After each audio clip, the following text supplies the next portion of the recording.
네, 8월 28일 멤버십 라이브 파트 2 이어가도록 하겠습니다.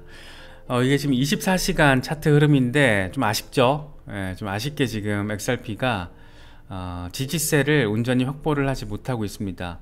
0.53달러까지 그래도 하루 전에는 반등하는 모습을 보였는데 지금 어쨌든 비트코인 약세를 보여주다 보니까 0.52달러까지 지금 반납을 했고 0.51달러 부근에서 지지 테스트를 진행을 하고 있습니다. 만약에 이제 0.5달러가 깨지면 0.4달러 초반까지도 급락을 할 수 있는 상황이고, 여기서 반등을 좀 해주고 20일 지수이동 평균 회복이 잘 순조롭게 이루어진다면 단기적으로 0.63달러까지 반등할 수 있는 상황입니다. 다크 디펜더 같은 경우에는 4시간 차트거든요. 이런 얘기를 합니다. 0.526달러에 대한 저항 돌파 시도를 진행을 하고 있고 곧 0.55달러 테스트를 할 것으로 전망이 된다. 이게 지금 이 사람이 8시간에서 12시간 안에 0.55달러를 리테스트 할 가능성이 높다라고 얘기를 했는데, 일단 이거는 지금 어긋났어요. 12시간 지났거든요. 이런 얘기를 한지. 그래서 이건 좀 아쉽게도 지금 위쪽의 방향이 아닌 아래쪽의 방향으로 향해 주면서 지금 0.51달러대에서 지지 테스트를 진행을 하고 있는데, 메인 타겟은 일단은 0.52달러 위에서 조금 자리를 해줘야 돼 라는 얘기를 하잖아요. 근데 이게 지금 안 되고 있는 거예요. 이건 전반적으로 비트코인이 지금 힘이 빠져주다가 어쨌든 비트코인도 26,000달러가 깨지니까 동반 하락을 하는 관점으로 보는 게 맞는 것 같고, 어쨌든 비트코인이 좀 힘을 받아주면 머지않아서 0.55달러 정도는 리테스트가 잘 이루어질 수 있지 않을까, 그런 부분들 우리가 조금 생각을 해볼 수 있는 내용입니다. 이번에 다크 디펜더가 조금 긴 글을 통해서 여러가지 이야기를 했어요. 그러면서 2020년의 상황과 올해 지금 현재 상황을 비교를 했는데 이런 얘기를 합니다. 2020년 12월에 SEC가 리플을 상대로 소송을 냈을 때 XRP가 0.8달러에서 0.17달러까지 떨어졌어. 그런데 5개월도 안 돼서 XRP가 1.966달러를 터치했어. 이거 기억하시죠? 2021년 4월 기록을 했어. 그래서 이런 것만 보더라도 우리는 항상 얘기를 했지만 이 지금 소송에 따르는 게 아니고 패턴에 따르는 거야. 그러니까 소송에 의존하고 있는 게 아니고 지금 XRP 시세는 패턴을 따르고 있는 거야, 이렇게 얘기를 합니다. 그러면서 지금 2013년 올해 7월에는 0.94달러까지 반등을 해줬어. 2021년과 2023년 지금 비슷한 상황이 포착되고 있는데, 지금 RSI 상황을 봐도 그렇고 패턴적으로 비슷한 흐름이 나타나고 있다는 겁니다. 그래서 최악의 경우인데 이거는 0.39달러까지만 그 위에서만 유지를 해주면 사실은 여전히 XRP는 상승 추세에 있다라고 바라볼 수가 있어 라고 이야기를 합니다. 그러니까 지금 다크 디펜더 같은 경우에는 최악의 어떤 지지 라인으로 0.39달러를 지금 제시하고 있거든요. 그러니까 0.5달러는 당연히 좋은 거고 그냥 조정받는 거고, 지금 몇 년 동안 수년에 걸쳐서 이어지고 있는 패턴적인 흐름들이 잘 이어지고 있어서 0.39달러만 잘 받아주고 0.52달러 위에서만 잘 올라서 주면 0.66달러까지 갈 수 있고, 그 다음으로는 1.88달러까지 내다볼 수 있는 거야. 이제 이렇게 되면 이제 2021년 4월 고점 당시 고점 한번 찍었을 때 1.9달러 찍었을 때 그때 수준 언저리까지 간다라는 거죠. 그래서 기술적인 지표들이 비슷한 게 포착되고 있다라는 점 좀 참고를 하면 좋을 것 같아, 이런 얘기를 하고 있습니다. 좀 이런 상황이 좀 빨리 좀 왔으면 좋겠죠.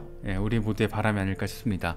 그런데 사실 좀 장기적으로 봤을 때는 굉장히 요즘에 의미 큰 소식들이 많기 때문에 이걸 또 맥락적으로 살펴보면 이게 또 브릭스랑 연결된다라는 거, 이게 참 신기하죠. 브릭스랑.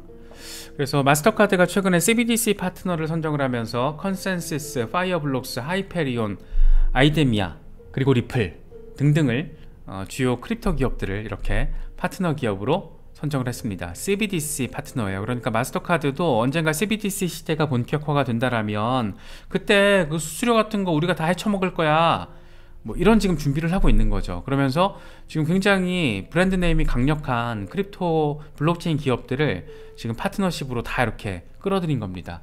재밌는 거는 지금 마스터카드가 이번에 두바이에서 AI 글로벌 센터를 설립을 했대요. 난 무슨 AI가 왜 나와 이러는데 금융범죄를 퇴치하는 그 솔루션 수단으로서의 AI더라고요. 그래서 AI를 활용하면 해마다 1250억 건의 거래를 사기로부터 보호할 수 있다라고 합니다. 이것 그러니까 두바이 AI 글로벌 센터를 오픈을 하면서 이번에 아랍에미리트 정부와 마스터카드가 AI 파트너십을 체결을 합니다. 그러니까 이 AI 글로벌 센터를 정부의 지원 백업을 잘 받으면서 성장시키겠다라는, 아랍에미리트 입장에선 이런 기술력을 우리나라에서 잘 확장을 시켜줘, 대신 여러 세제 혜택 줄게, 이런 거겠죠. 그래서 지금 파트너십을 또 체결을 했습니다. 근데 재밌는 거는 뭐 아랍에미리트 뿐만 아니라 지금 리플의 어떤 핵심적인 타겟 지역은 중동 북아프리카 메나 지역이라는 거, 우리가 이거 너무 잘 알고 있죠. 그래서 가장 최근에 올해 들어서 대표적인 게 트랭글로와 알 안사리 익스체인지가 전격적인 파트너십을 맺었다라는 거. 그래서 결과적으로는 아랍에미리트에 이미 리플 ODL 활발하게 지금 개척이 되고 있다라는 거. 여기에 한 가지 더해서 재밌는 건 뭐냐면, 올해 리플의 연례 행사잖아요. 리플스웰이 두바이에서 열려요. 두바이에서 열리고, 리플은 이미 두바이에서 라이센스 받았고 두바이 사무실까지 오픈을 했죠. 그래서 두바이가 지금 굉장히 전폭적으로 이런 크립토 영역에 있어서 유망한 기업들, 브랜드 가치가 확실한 기업들을 지금 포섭을 하고 있다. 근데 그 지역 대상에 아랍에미리트라는 이 지역 대상으로서 봤을 때 이미 리플이 굉장히 적극적으로 진출하고 있는 지역이고, 야, 이게 상당히 리플스웰이 어느 지역에서 열리느냐가 관심사였는데 작년에 런던에 이어서 이번에는 지금 두바이인 거예요. 그러니까 글로벌하게 관점에서 봤을 때 미국이 지금 헛짓을 계속 지속적으로 SEC 중심의 헛짓을 하고 있을 때 뭐 런던, 아랍에미리트, 홍콩, 싱가포르, 이런 곳들이 지금 이런 곳들이 이런 블록체인 혁신을 아주 적극적으로 수용을 하고 있는 것이잖아요. 다 글로벌 암호화폐 허브가 되겠다고. 그런데 리플은 이미 런던, 영국과 굉장히 친밀한 관계를 맺고 있고, 특히 이제 영국 중앙은행, 영란은행과의 관계가 끈끈하죠. CBDC 관련해서는 리플의 어떤 기술력이 몇 년 전부터 파트너십을 통해서 증명이 됐고, 홍콩 말할 것도 없죠. 홍콩의 CBDC 파트너가 몇 개 되지도 않는데 그 중에 하나가 리플. 싱가포르, 최근에 20개도 안 되는 라이센스 기업 중에 한 곳으로 리플을 선정을 했습니다. 근데 이제 두바이 이미 사무실 오픈했고 라이센스 얻었고, 리플에 있어서 굉장히 상징적인 행사인 리플 스웰을 올해는 두바이에서 개최를 한다, 이렇게 지금 공개가 된 거예요. 그런데 아랍에미리트는 이미 리플 ODL이 깔려져 있는 지역이고, 최근에 마스터카드와 이렇게 파트너십, 그런데 마스터카드는 CBDC 관련해서 리플, 다 보이지 않게 연결이 돼 있어요. 최근에 브릭스 경제저널에서 디지털 결제를 위한 최고의 디지털 자산은 XRP다, 이런 얘기까지 하고, 리플 스웰 두바이 개최 확정됐고, 재밌죠? 여기다가 이제 중동 국가들 이번에 브릭스 신규 회원 가입했고, 이 뭔가가 보이지 않게 하나로 연결되고 있다라는 거. 그러니까 이제 음모론 중에 이제 핵심 음모론이 XRP가 세계 준비 통화가 돼서 개당 $10,000가 가고, 그걸 통해서 글로벌 부채가 다 해결이 될 거다라는 게 이 세계 준비 통화론 음모론의 핵심이잖아요. 근데 세계 준비 통화가 되기 전에 그 전 단계에서 브릭스 진영에서 뭔가 의미 있는 역할을 할 수도 있지 않을까, 뭐 이런 생각이 조금 강하게 드는 거는 꼭 기분 탓만은 아닌 것 같습니다. 진짜 기분 탓 아닌 것 같아요. 이 게이트 허브 이슈를 별거 아닌 걸로 생각하는 경우가 꽤 있는 것 같아요. 해외 커뮤니티 이렇게 보다 보면 이 의미 자체를 조금 잘 이해 못하는 홀더들이 좀 있더라고요. 그래서 이게 사실 굉장히 큰 겁니다. 왜냐하면 피아트 머니와 주요 핵심 크립토들이 이 상호 운용성을 갖게 된다는 거여서, 이른바 XRP 세계 준비 통화 음모론과도 연계지어서 또 바라볼 수가 있는 거예요. 그래서 이번에 게이트허브가 쏨월렛, 이게 자만으로 지금 리브랜딩이 됐는데, 어쨌든 저도 쏨월렛이라는 그 이름 브랜드가 워낙 익숙해서 자꾸 자만보다는 쏨이 나오더라고요. 그래서 쏨월렛 파트너십을 체결을 했는데, 쏨월렛은 주요 암호화폐 그리고 피아트머니 3개를 포함해서 14개 자산의 온오프램프 기능을 가지고 있는 곳입니다. 그게 이번에 게이트허브와 이제 통합이 되는 거죠.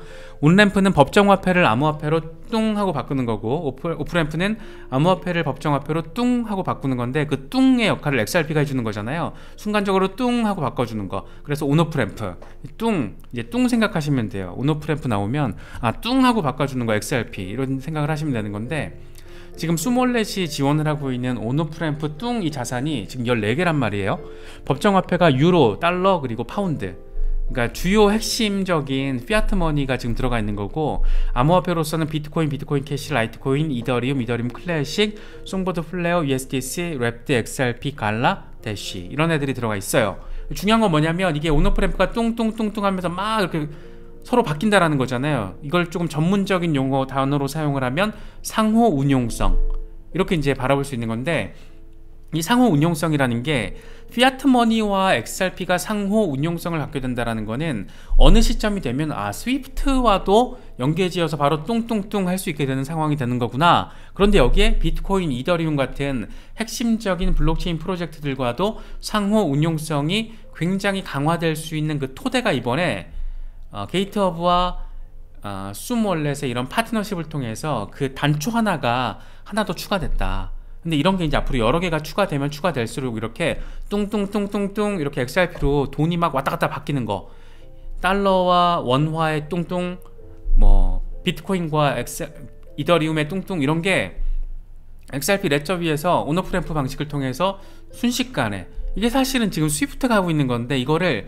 더 실시간으로 더 저렴한 비용, 거의 공짜의 비용으로 구현을 하고 있는 게 XRP잖아요. 리플 레저잖아요. 그러니까 지금 은행 입장에서는 은행이 가장 두려워하는 블록체인 프로젝트가 리플이다, 이런 얘기를 하죠.